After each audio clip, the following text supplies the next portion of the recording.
kan anak-anak iya itu pada itu ada banyak soal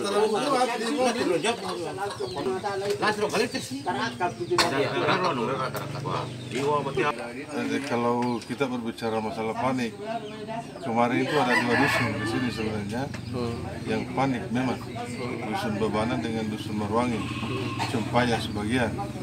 Bahkan pada saat itu saya himbau masyarakat untuk tenang, saya tidak bisa lagi.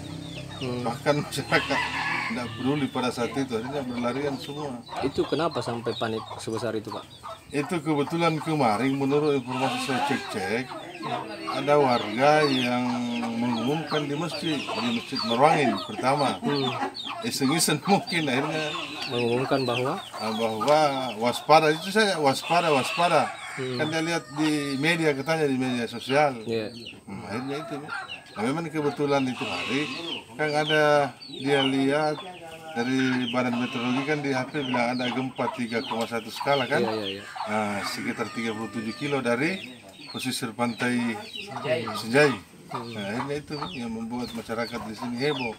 Karena kenapa? Masyarakat di sini ada informasi dari Senjai Telulimpoe mengatakan bahwa Patongko tenggelam. Nah, itu ya sekedar informasi yang tidak jelas.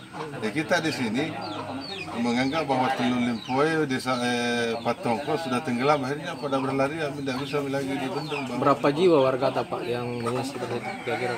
Ribuan mungkin, karena dusun Babara saja lebih 1.000 di sana, di sekitar 3.000-an. Bayangkan saja 2 dusun ya sekitar 4.000-an mungkin. Mereka kemana, Pak? Ke jalan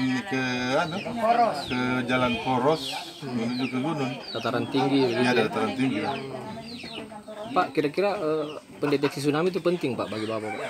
Kalau saya selaku orang tua di Desa Tongketong memang penting sebenarnya. Dan kalau bisa harapan kami itu yang dari media-media sosial yang misalnya hoax sekarang kalau bisa dibendung juga itu. Karena itu membuat masyarakat kami pada saat itu kesian panik. Karena informasi yang tidak jelas dia dapatkan entah kemana, entah dari mana itu yang dia dapatkan. Ini perlu sebenarnya kalau saya perlu diusut itu supaya tidak ada lagi di kemudian hari yang melakukan seperti itu. Karena kasihan. Bayangkan itu malam pas sekitar jam 8 itu kalau saya tidak salah. Karena saya tidak sempat lihat semua, karena saya pada saat waktu itu saya dengar informasi saya langsung ke masjid mengumumkan. Padahal masyarakat kami sudah ada semua di dataran tinggi, bahkan bermalam.